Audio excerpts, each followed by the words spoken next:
¿Qué tal? Muy buenas noches. Esto es Justicia en Primera Persona. Ustedes saben, esta propuesta de la Asociación de Magistrados y Funcionarios del Departamento Judicial La Plata. Hoy, bueno, estoy a cargo de la conducción. Queremos mandarle nuestras condolencias a Martín Granowski, el conductor de este programa, que no puede estar hoy. Ha fallecido su hermana, bueno, desde este programa y también desde la Asociación de Magistrados les mandamos nuestra condolencia a él y a su familia. Hoy vamos a estar hablando otra vez de violencia de género, específicamente sobre un caso que se dio en los últimos días en nuestra ciudad, de una alumna del liceo que fue asesinada por su pareja. Y estamos con la doctora Sara Canepa, que es la abogada de la familia de la chica asesinada. ¿Qué tal, doctora? Buenas noches, gracias por estar con nosotros. No, gracias a ustedes. ¿Cómo está hoy por hoy este caso y cómo se puede desde tratar la violencia de género, cómo se puede hacer alguna prevención, cómo llevar adelante estos casos y también la contención de la familia que se enfrentan, ¿no?, con estas situaciones? Y sí, porque son situaciones trágicas, terribles, que se podrían al menos eh, prevenir, ¿no? Mejorar la situación de las personas. La familia, bueno, obviamente, la mamá está muy mal. La investigación está andando y a cargo de la investigación está la UFI número 13. Y bueno, ahí estamos esperando que puedan detener al asesino de Lucía. El asesino era el novio de Lucía, ¿no? De Lucía Había Ríos. sido hasta hacía poco tiempo, Ella iba al liceo, ¿en qué año estaba? en tercer año. Tercer año.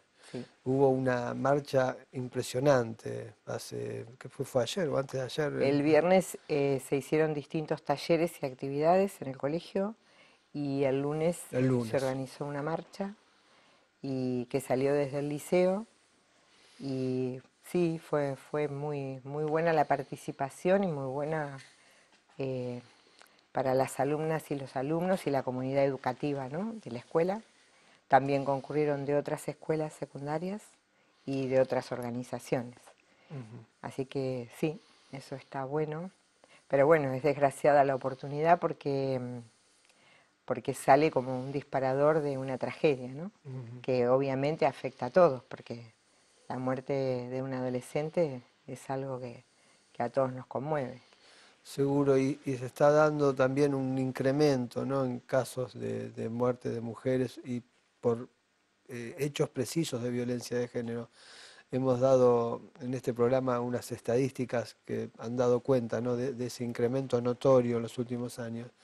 Y también, bueno, esto va de la mano con agrupaciones que están generando también toda una serie de medidas y de acciones para que el Estado esté más presente y que justamente se puedan, como decía usted muy bien, prevenir, ¿no?, este tipo de episodios. Claro, porque uno ve que cuando esto sigue sucediendo, que en realidad en los últimos años se empieza a visibilizar por el trabajo, sí, colectivo de varias organizaciones ante el sufrimiento de mucha gente, a visibilizar, a llamar a las cosas por su nombre, porque si no antes esto estaba invisibilizado, se perdía quizás como un homicidio o a veces como que nada. Entonces, ese es un paso, pero también lo que nos muestran estas tragedias es que no se previene, o sea, el Estado, los gobiernos en general no invierten en prevención, que esto significa políticas públicas universales, que trabajen sobre cómo se construye este estereotipo de género, cómo se construye esta situación por la cual hay algunos que tienen la posibilidad del poder sobre las personas y los cuerpos de otras. Entonces, si esto impera en todos nosotros y es tan sutil que muchas veces termina construido o tolerado porque es sutil y cada uno dice, bueno, esto es una tontera, bueno, va a pasar. O a veces se toman como gestos de amor, en realidad gestos de control. Eh, entonces, sobre todo eso hay que trabajar, pero para trabajar en todo eso tiene que haber un Estado que diseñe acciones que vayan dirigidas a toda la población, a Claro. varones y a mujeres. Y para eso se necesitan distintos dispositivos para que los chicos, las chicas se sientan cuidados, atendidos, respetados desde muy chicos. Y bueno, esto es de lo que no tenemos, ¿no? Y en este caso en particular, se habían dado señales, esto se pudo haber, yo no digo evitado, pero o alguna prevención. Siempre las historias que terminan de esta manera dan voces de alerta, porque nomás pensemos esto, eh, cualquiera de nosotros, el nacimiento se produce en un hospital, en general ahora, Ujú. ¿no? Sí, sí, Entonces, bueno, ahí está el Estado, está alguna organización. Tiene que haber una documentación, por ejemplo, hay que documentar a las personas, está el Estado. Después, la incursión en el proceso educativo. sí. Digamos, cualquier situación, si el Estado se decidiera a generar espacios para que las familias pudieran tener distintos espacios de apoyo para el cuidado de sus hijos, para que mujeres y varones pudieran trabajar de otra manera cómo se ven a sí mismos, poder superar cuestiones que vienen estereotipadas desde la infancia. Entonces, bueno, si eso sucediera, hay determinadas cuestiones que no serían de esta manera. Que serían Porque esto en detectadas. realidad se va ligando y nos pasa a todos, porque esto atraviesa todas las clases sociales. Acá quien se crea que quedó afuera se equivoca. Mm. Esto atraviesa todas las clases sociales. Algunas con mayor gravedad, por algún momento quizás. Pero está comprobado porque justamente cuando mencionabas la casuística que se va dando, no es privativo de un sector, Seguro. y a todas las edades y de todos los colores y de las nacionalidades. ¿Por qué? Porque nos atraviesa a todos esta posibilidad de creer que el varón puede construir determinadas decisiones sobre el cuerpo de una mujer. Y eso es un gran equívoco. Pero ese equívoco se asienta primero porque en la primera infancia hubo esa marca de este tipo de estereotipos. ¿M? Y porque quizás no hubo posibilidades de que un papá y que una mamá, que los progenitores de un niño o una niña, lo cuiden, tengan alguna paridad, aún en las diferencias, y no hay un estado alerta que pueda atajar cuando esto no sucede. Entonces, bueno, es muy difícil. Además, porque esto impera en todas partes. Por ejemplo, el mes pasado acompañé a una colega patrocinándola para denunciar a un auxiliar letrado en un juzgado, no es de La Plata, em, que el auxiliar letrado no pudo tolerar un intercambio de opinión con la colega y entonces, ¿qué hizo? Le gritó, la echaba del juzgado y llamó a la policía. Entonces, al tratarse de un juzgado, es un juzgado que además toma temas de protección contra la violencia. Entonces uno se pregunta, Claro que es un juzgado de paz. claro, entonces, si un integrante de la justicia maltrata a una colega Sí que queda que para. tiene jerarquía de juez, ¿no es cierto? Y que tiene una función concreta, no puede tolerar y desarrollar un diálogo, un intercambio de opiniones, porque esto es lo que pasa. No hubo una conducta que ameritara el No, uso de porque la la fuerza colega no le pública. pegó, o sea, no es que Claro, no se inició de esa manera. claro. Y esto sucede, ¿por qué? Porque quienes patrocinamos a las personas tenemos el ida y vuelta con la persona. O sea, yo patrocino a una víctima de violencia de género, a una mujer que es víctima de violencia de género, y es todo un contexto. El comienzo del patrocinio es una cosa, después va avanzando y si la persona puede ir teniendo soportes, va a poder salir de esa situación. Si no, es todo muy complejo. Sí, sí. Entonces, bueno, cuando cualquiera de nosotros concurre a un juzgado para hacer un intercambio de opinión, Por supuesto que no maltrata, porque además todos nosotros sabemos que tenemos que seguir patrocinando gente y no podemos perjudicar a seguro. nuestras patrocinadas ni a nuestros patrocinados. Muy bien. Entonces, no es eso. Es que hay un problema de intemperancia, hay un malestar. Bueno, no sé, la institución lo tratará, pero quiero decir con esto que sucede en cualquier ámbito y quizás en los que no debiera suceder. También nos tendríamos que replantear cuál es la formación universitaria que estamos recibiendo, porque aún Claro. los que somos profesionales, durante la carrera universitaria no se nos plantean este tipo de conflictos. ¿M? Y es muy importante además estar bien formados en esto y es muy importante aprovechar estas oportunidades para que nuestro comportamiento sea acorde, porque cada uno de nosotros tenemos que ser corresponsables de lo que hacemos. Sí, eso en la facultad se puede ver algo en prácticas profesionales, pero se aprende trabajando, ¿no? Y Están, haciendo en en el... general están permeadas por el mismo estereotipo. Claro, ¿M? Porque además también es esto, uno tiene que ser cuidadoso, o debiera ser así, cuidadoso de todos los espacios.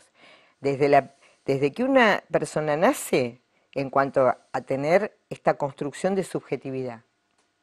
Porque sí, pasa eso, todos nosotros nacemos, somos titulares de derechos humanos, fantástico, pero si no los sí, podemos efectivizar, no sabemos de qué se trata. claro, Si yo puedo tener derecho a la alimentación, pero no tengo acceso a la alimentación y no como, no sé de qué me estás hablando. Si no tengo acceso a la salud, no sé de qué me están hablando. Si me hablan de la ternura y en realidad llego en un hogar que no está preparado para poderme cuidar, no sí, sé de qué me están hablando. Entonces, el Estado debiera estar atento a todo esto. Y luego, cuando actúa, tiene que tener prácticas subjetivantes. Y este debiera ser el eje de todas nuestras formaciones y claro. de todos nuestros tratos.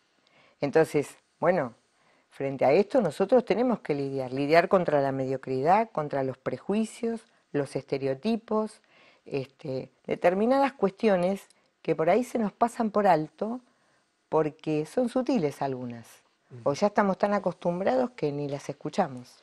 Doctora, le iba a proponer si nos puede esperar, vamos a hacer una pequeña tanda y quería preguntarle, bueno, sobre qué habría que modificar desde el Estado para cambiar un poco toda esta situación. Bueno, Ya volvemos.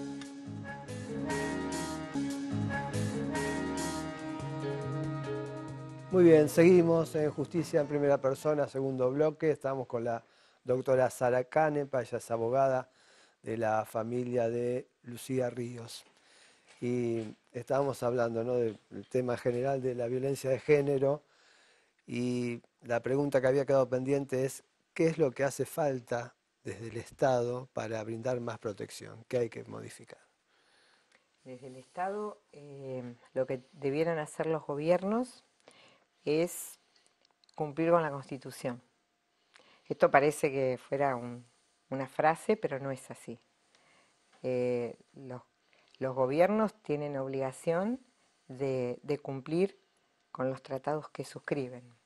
¿Y eso qué significa? Significa el diseño de políticas públicas universales. En este caso, y para toda la población, lo que creo es que debiera haber espacios de atención desde todos los momentos, y para todos y para todas. Esto significa que no hay que buscar que yo tenga un grupo grande de personas para poder diseñar una acción de gobierno. La acción debe estar para que el ser humano, resulte lo que resulte, tenga cobertura. Entonces, en mi caso creo que, personalmente creo que el Estado lo que debiera hacer es diseñar distintos dispositivos para que niños y niñas puedan integrarse y conformarlos colectivamente y poder convivir en distintos espacios, para que las familias tengan apoyos para que puedan desarrollar su función familiar, que los padres puedan tener trabajo y vivienda. Esto parece también un discurso, pero no es discurso. Esto es necesario, es imperioso. Nosotros tenemos cantidad de generaciones que no ven a sus padres, a su papá y a su mamá trabajar. Entonces, Esto no es para peleas que no terminen traduciéndose en efectividades. Se necesita que sean efectivos. Pero también tenemos otra cantidad de chicos y chicas que pueden tener sus padres con trabajo y vivienda, pero el estereotipo patriarcal se cala de la misma manera. Entonces ahí también el Estado tiene que intervenir. Tiene que intervenir enseñando, practicando, porque esto se practica. Esto es como todo. Por ejemplo, cuando decimos, bueno, tenemos que convivir, eh, voy a poner un ejemplo que ahora sucedió hace poco tiempo, los Juegos Paralímpicos, Sí, ¿no es cierto? Bueno, ahí podemos descubrir una variedad de capacidades diferentes, con logros, que no las vemos cotidianamente en las calles. No convivimos con todas y todas las personas. Entonces, de esa misma manera, conviviendo es como aprendemos, porque si yo no conozco a la otra persona, mal puedo comprender cuál es su realidad. Pero para eso es el Estado quien tiene que organizar. Esto además fue el fundamento de la educación pública, ¿no es cierto? sí, eso es el tema, ¿no? El tema principal es la educación también, ¿no? Es la Preparar, ¿no? educación, pero la educación que sea pertinente, porque la Seguro. educación que replica el estereotipo no nos sirve, porque lo acentúa.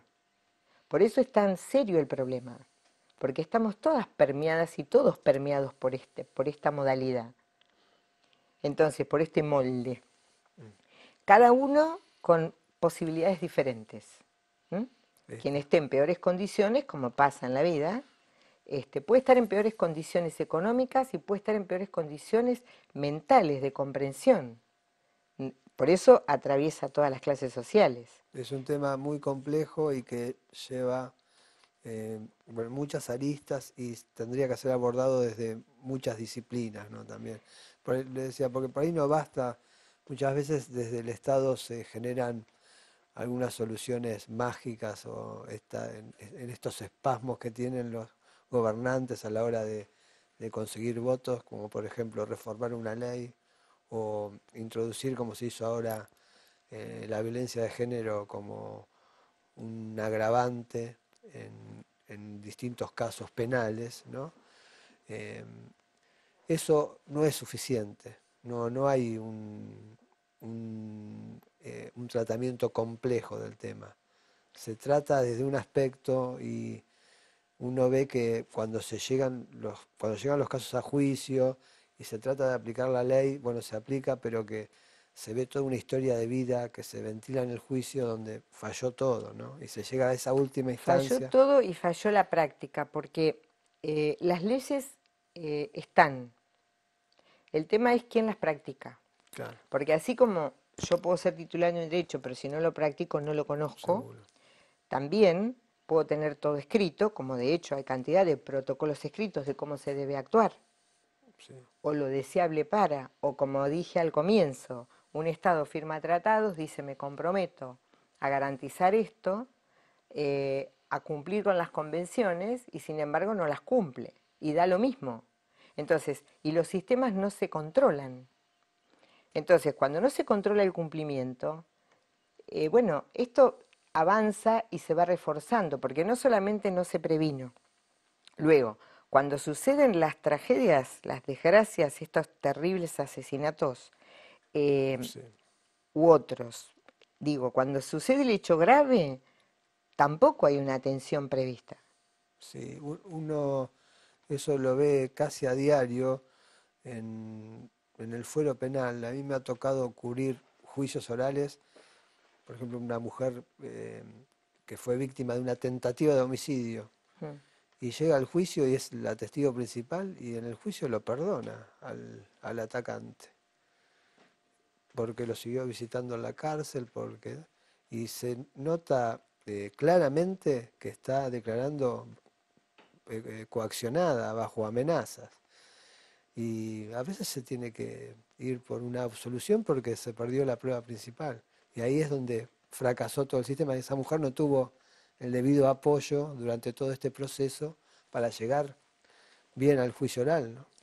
Claro, el tema es que por eso, pero todo esto se sabe de antemano. Por eso O digo, sea, que es donde acá están las... nada de lo que ocurre, ni de lo que se acciona, ni de lo que se omite, es sin querer. Siempre hay una intención atrás, porque si no, uno no puede creer que esto suceda. Alguna intencionalidad hay. La gente además necesita, cuando está involucrada en estas cuestiones, un buen patrocinio jurídico. Lo necesita. Es así. Entonces, también en casos como este que mencionas, se necesita reforzar la defensa pública. La defensa pública en situaciones de violencia necesita crecer en calidad y en cantidad. Claro, que la víctima tenga un abogado como un abogado De hecho, está oficial como tiene. contemplada que la defensa oficial existe. Yo creo que hay un proyecto ahora dando Este, vueltas claro, que propone la el gobernadora. tema es que no se siga siempre con un mismo modelo. Porque acá no se puede, la víctima de violencia, en gran cantidad de situaciones, tiene que ella misma llevar los papeles, los oficios. Entonces, esto no es lo correcto, porque la víctima de violencia tiene que ser protegida. Y nosotros, los abogados, las abogadas, sabemos que hay cantidad de acciones que forman parte de nuestra acción cuando hacemos estos patrocinios. Entonces, muchas veces se da que incluso por esas situaciones se vuelve a dar esa relación con el agresor. Sí, y terminan como Porque terminan. si yo le tengo que llevar la notificación a la persona, que uno Claro, lo ve cotidianamente, en sí, tribunales uno lo ve cotidianamente, la claro. persona suelta con el papel, ¿y qué hago ahora? ¿Y entonces qué? Y eso Ujú. no es lo correcto, no es una práctica correcta. Ahora, creo que eso lo sabemos todos, que se necesita otro tipo de defensa y que además tiene que estar extendida en todo el horario, porque las personas no es que tienen Ah, sí, de 8 a 2 de la después de tarde la... para claro, concurrir a un lugar. claro. Entonces, estas situaciones hay que contemplarlas. Cuando llega el caso, la persona necesita de este patrocinio. Luego, ¿qué hace? ¿Qué dispositivos hay? No sirve, está muy bien que abran un lugar, otro lugar. No, no es Sí, sí, para uno, que no es la... de a uno. Además tiene claro. que haber equipos experimentados, equipos que sepan cómo se trabaja, porque se necesita un abordaje integral. La persona está atravesada en varios aspectos de su vida, por la violencia y por aceptar, por la falta de valor propio. Entonces, bueno, todo esto hay que trabajarlo, es intenso, no sé si en algún momento sucederá. Bueno, pero está bien la tarea que hace usted eh, siempre de difundir estos casos y tratar de buscar una solución. Quería preguntarle, por último, cómo está hoy, volviendo al tema de Lucía Ríos, Ujú. cómo está hoy la causa, qué avance ha habido, qué es lo último en noticias sobre... Desde mi opinión, el avance es que, bueno, que se están llevando acciones para poder dar con Arzamendia, que es la persona quien la mató. Entonces, bueno, hay que extremar todas las medidas. Bueno, de hecho se ha publicado la foto con la cara de esta persona para que la población pueda colaborar. Y, y la Fiscalía está poniendo todo su esfuerzo para que esto suceda. La fiscalía Confiamos en que esto va a ser así. es la fiscalía de la doctora Mariana Rufino, ¿no? Que Así está es. acá. Ujú. ¿Y se sabe algo sobre el prófugo? Si presumen que se ha ido del país o que puede estar, no sé. Podía ser una opción porque es una persona que tiene familia en Paraguay, que acostumbraba a viajar a Ciudad del Este, por lo que, por algunos comentarios. Entonces, bueno, esta es una de las medidas que había que prever, ¿no? ¿Se pidió captura internacional ya? ¿O están Sí, en... sí, no fue inmediata el pedido de captura internacional, pero se hizo, finalmente se hizo. Muy bien. Mm. Doctora Sara Canepa, muy amable por haber Bueno, estado con gracias. nosotros, ¿eh? Ujú. Después de unos avisos, seguimos en Justicia en Primera Persona.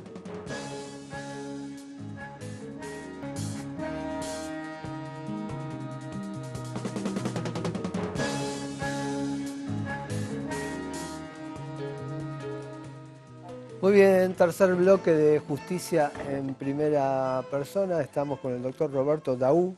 Lo dije bien, ¿no? Está bien. Perfecto.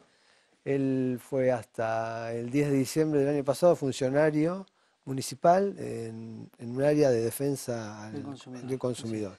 Y ahora estás en una entidad privada sobre, Sí, hace 15 que años es DEUCO. DEUCO, que es una entidad nacional de defensa del consumidor, una de las 30, 35, ya no sé cuántas hay inscriptas, bueno, una histórica es DEUCO y bueno, hace sí, 10, 15 años que estoy en la asociación, ¿no? Como secretario de aquella. Así que, Y bueno, esta entidad seguramente ha participado en todas estas audiencias que han habido sobre las tarifas. No sé, ¿estuvieron en Mar del y Plata o estuvimos mira, la verdad es que a lo largo del año hubo 3 audiencias en las cuales tuvimos la posibilidad de participar, tal vez la audiencia de las audiencias fue la última, sí, la vinculada al gas, en la usina en la del usina del arte, arte? pero bueno, tuvimos la participación en la audiencia de aguas bonaerenses a principio de En Mar año. del Plata, ¿no? No, acá en La Acá, Plata, acá en el Colegio de Abogados. La de la provincia de Buenos Aires, que estuvo el servicio eléctrico, que estaba del acá. AP, que es así, fue en Mar del Plata, el 28 de julio, y bueno, la última en la usina del arte con el tema del gas. Así que, Y ustedes ahí en la usina del gas, la la usina usina del del arte. arte hablaron sobre, fueron parte de los disertantes.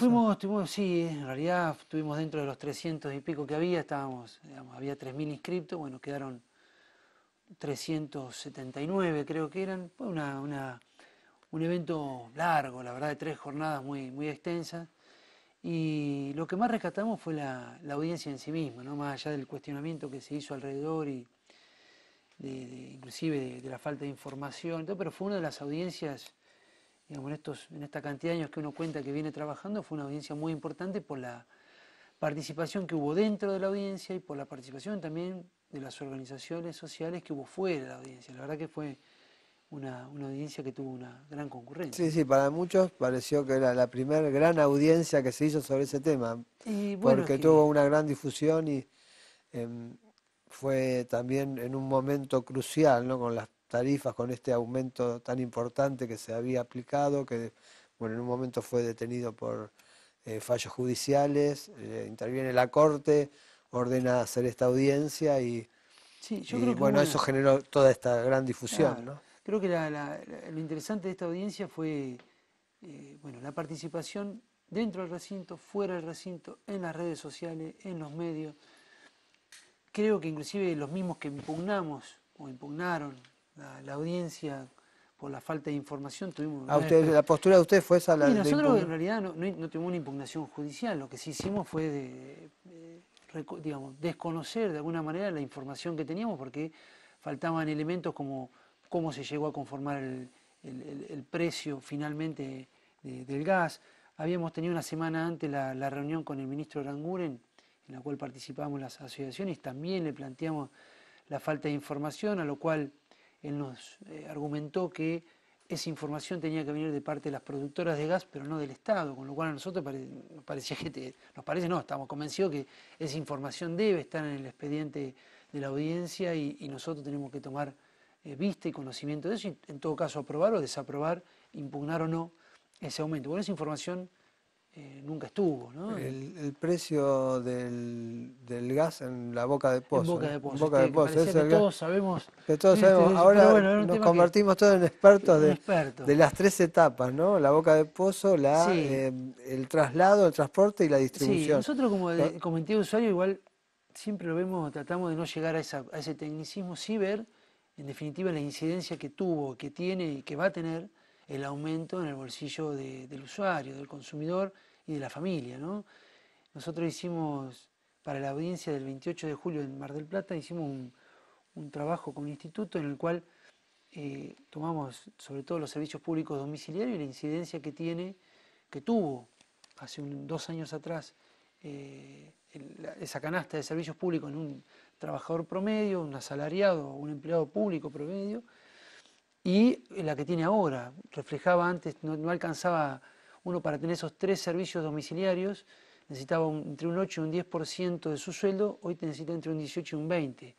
Y ahí es donde se ve, creo más que nada, lo irrazonable del aumento, ¿no? En la cuestión salarial, cómo afecta principalmente en un asalariado, ¿no? sí, y cómo va a afectar esto cuando se definan todas las tarifas, ¿no? Porque hasta ahora hay un impacto, porque ya empezaron a llegar algunas de gas, ¿no? Sí. ¿Cómo está ese tema ahora? ¿Ya hay que pagar, no hay que pagar?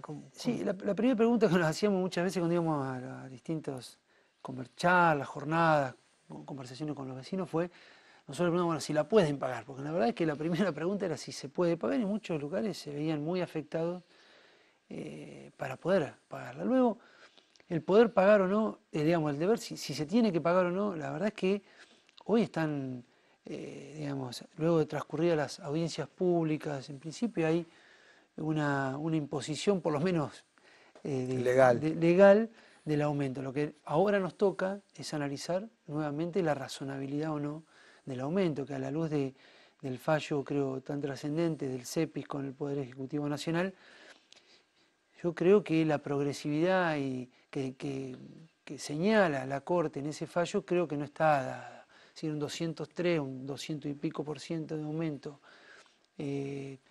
como se está estableciendo, nos parece que sigue siendo un aumento desproporcionado e irrazonable. Bueno, Y hay además se da la opción de pagar en varias veces, creo que hasta en 4 en veces, ¿no? 4 veces, pero esta parte que no que se acumuló.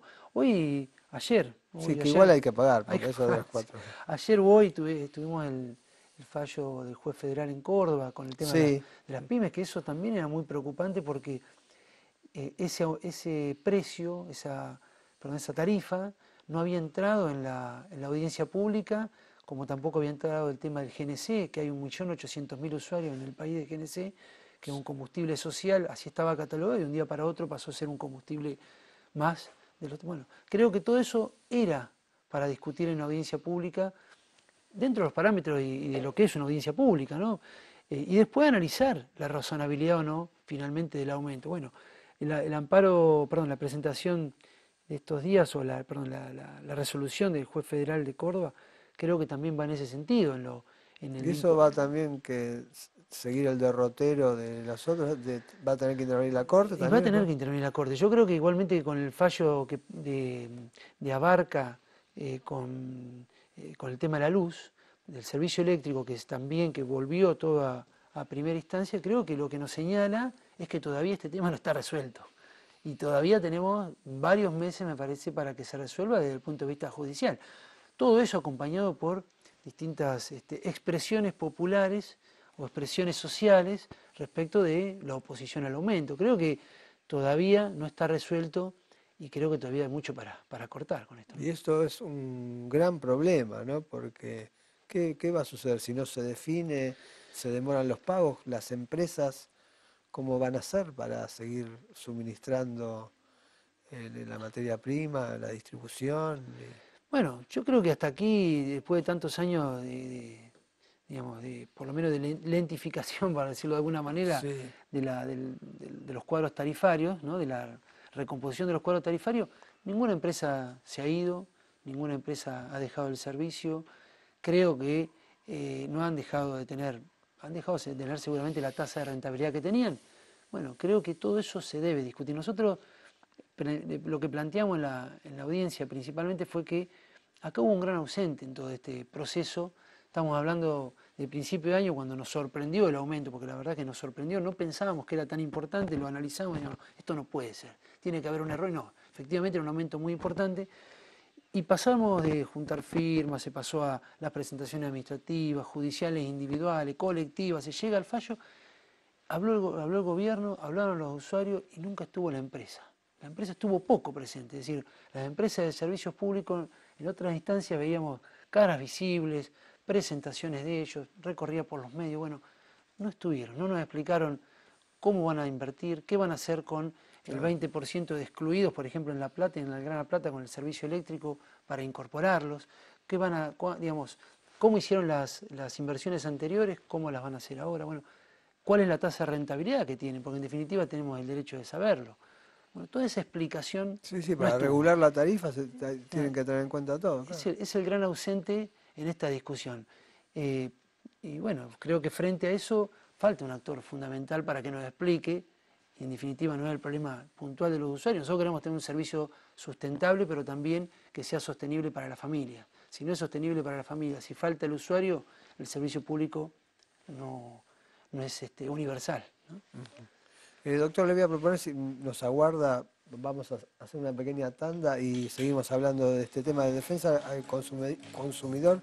Pasamos de lo general a lo particular, que me gustaría Bueno, saber cómo cuáles no. son los casos que más se Bueno, reclaman, con las todo gusto. denuncias que tienen, las más importantes. Gracias. Ya seguimos.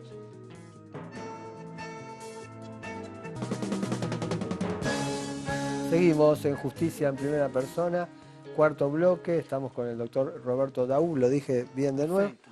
Así, que además es de Tandil soy y que tandilense. tenemos un amigo en común que le podemos mandar Por un saludo, supuesto, ¿no? Al doctor Funaro, Pablo Funaro. en su Y doble función de periodista y abogado. estábamos haciendo un poco de distensión y hablando de fútbol, porque hablábamos del el programa que nos sigue, es Firma y Aclaración de Martín Mendinueta. En el programa anterior estuvo Guillermo Trama, Muy un bien, destacado un goleador de Estudiantes, pero usted lo recuerda, usted es más joven que yo, Lo pero habré sufrido, capaz como que lo hincha de sufrió. Boca. En el 82 y el 83 el Por eso. Estudiante lo disfrutó mucho porque fue goleador y ha salido campeón. Bueno, seguimos con el tema de defensa al consumidor y me resulta interesante saber cuáles son los reclamos que más se hacen a su entidad. Bueno, nosotros lo que más se trabaja también de hoy desde la...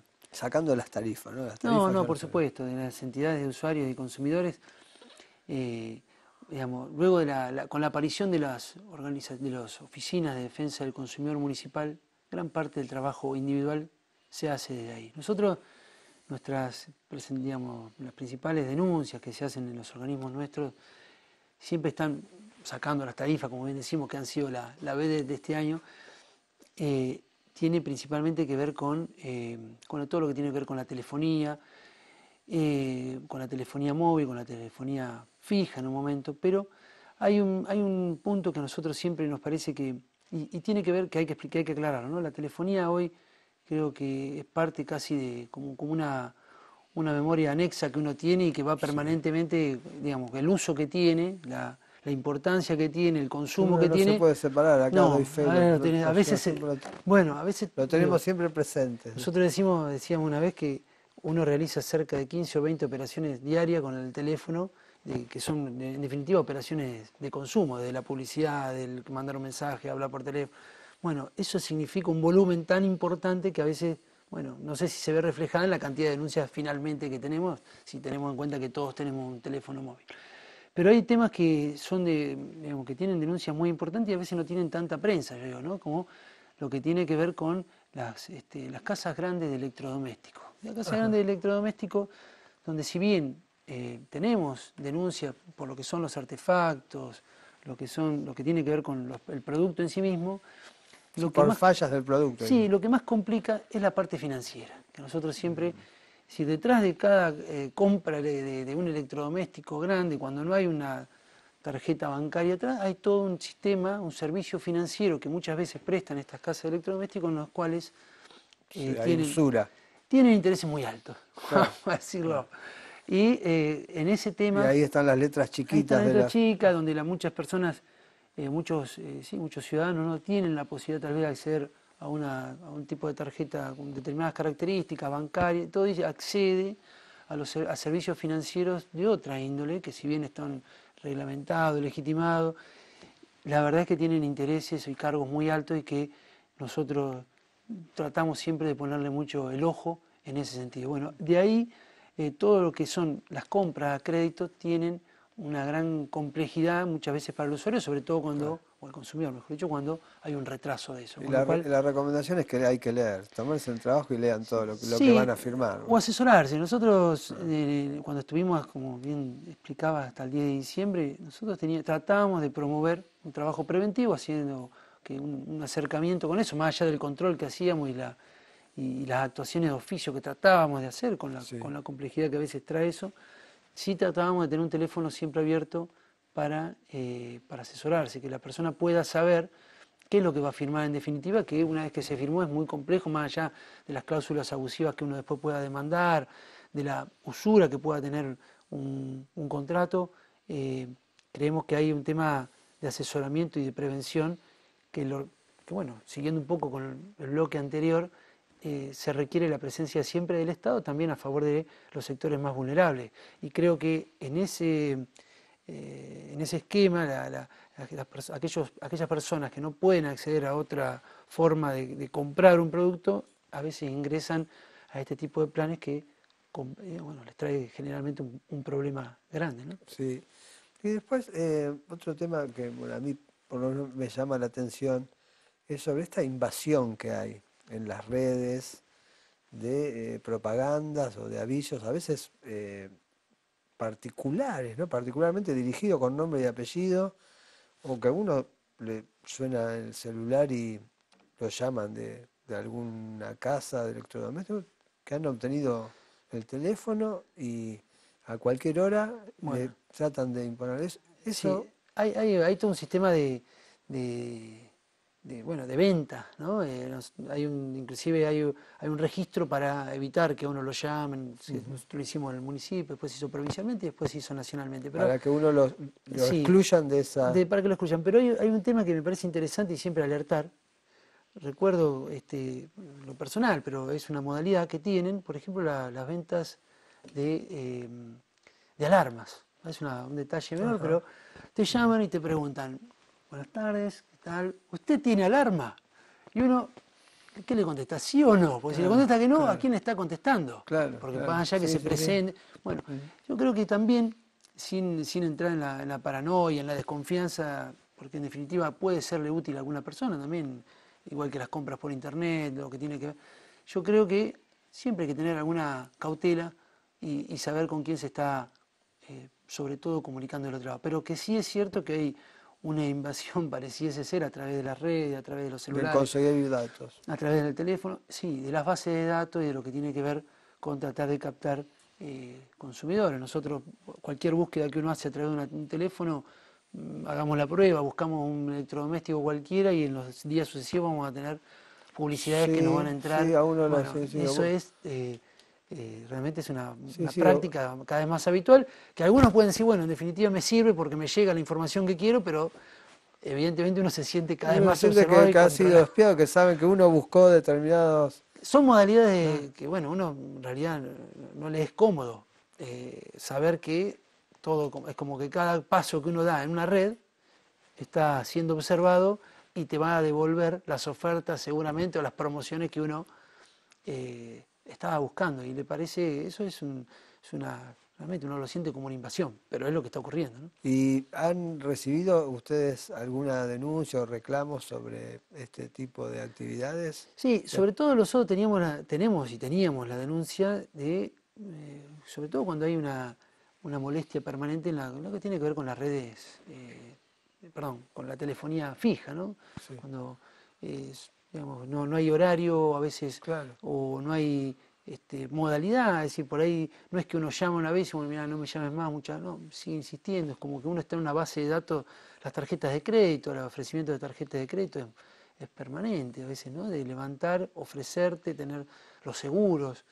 Bueno, sí, hay denuncia, hay una cuestión llamémoslo, digamos, levemente, si queremos usar ese término, pero de acoso Sí, sí, comercial sí. y que a veces termina siendo molesto e inclusive incómodo y ante situaciones como la que describí al principio, que me parece jocoso, pero en realidad es una situación problemática porque uno también le está dando información.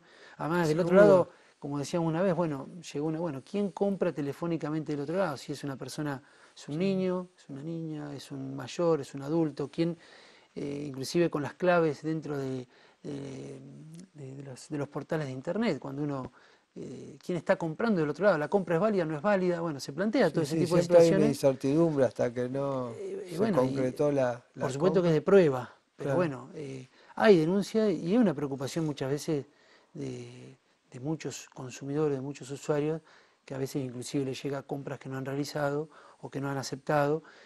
Y lo principalmente frente a ese tipo de compras telefónicas, vía internet y todo, siempre tenemos que saber que tenemos un plazo para devolver inclusive ese producto, ¿no? Ujú. Con respecto a que hablabas recién de las tarjetas de crédito, y a veces que hay exceso, ¿no? Los intereses Mm. que se cobran más cuando, bueno, en casos en que se entra, bueno, en mora ni hablar, ¿no? Porque aplican unos intereses que no... Son muy altos y cada vez más. Sí. Eso, ¿ustedes han recibido también denuncias? ¿Tienen Sí, participación? sí, lo que principalmente tenemos en lo que tiene que ver con la tarjeta de crédito tiene que ver con justamente, yo creo que hay un quiebre cuando se pasa cuando uno no puede cumplir con no lo indomínimo, sino con el pago total, donde comienza el tema de los intereses. Y también hay que tener mucho, en los contratos que se firman a veces de tarjeta de crédito, a veces hay servicios accesorios, el tema del seguro, el tema de alguna cuenta que está anexada, alguna cuenta corriente.